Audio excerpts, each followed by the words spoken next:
भगवान शिव की आराधना के लिए अधिकांश रूप से भगवान शिव को ही सीधा जल चढ़ाया जाता है और माना भी जाता है कि जो अर्घा है, जलाधारी है, उसमें शिव परिवार विराजमान है। जहाँ पर जल गिर रहा है उसके एक तरफ जो है गणपति भगवान है, दूसरी तरफ कार्तिकेय है और उनके गण भी विराजमान है और शिव परिवार भी विराजमान है।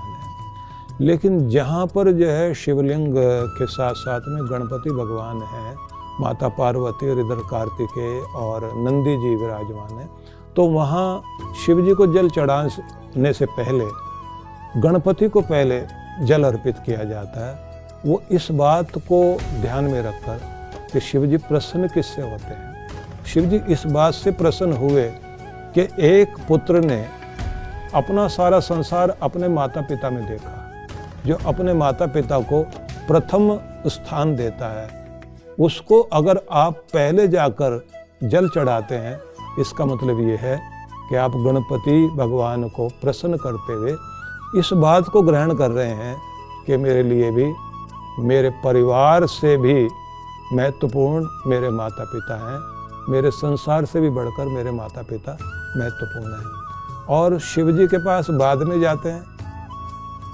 पहले गणपति का जलाभिषेक करके फिर माता पार्वती की तरफ जाते हैं। तो उसका मतलब होता है कि आप अपने माँ को, जो प्रथम गुरु कहलाती है, क्योंकि माता निर्माता भवती कहा जाता है, माता निर्माता भवती, और मातृमान पितृमान आचार्यवान पुरुषो वेद भी कहा जाता है।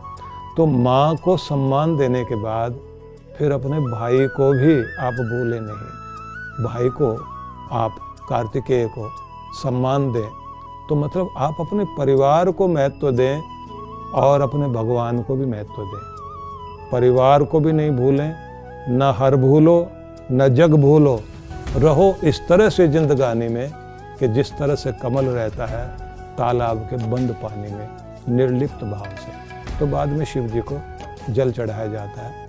लेकिन सामने जो नंदी जी बैठे हुए हैं वो धर्म है और जीव मात्र का प्रतीक है। तो आप नंदी जी की तरफ से होकर के और तब आप जो है शिव जी की तरफ आते हैं गणपति का पूजन करते हुए, तो उसका सीधा मतलब है कि जीव मात्र के प्रति अगर आपके अंदर करुणा है तो भगवान तो करुणा मूर्ति हैं, तभी वो आपकी तरफ प्रसन्न होते हैं।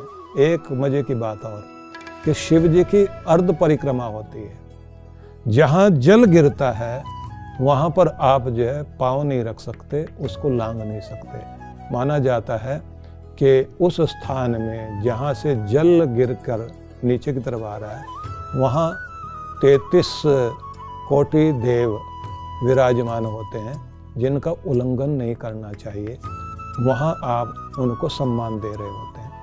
तो ये पुराणों की जो भावनाएं हैं उनके पीछे एक ही रहस्य है कि आप भगवान को प्रसन्न करें, परिवार को न भूल जाएं। भगवान की तरफ जाएं तो परिवार को नहीं भूलें, और परिवार की तरफ चले जाएं तो फिर भगवान को न भूल जाएं, और भगवान की तरफ जाएं तो परिवार को न भूल जाएं।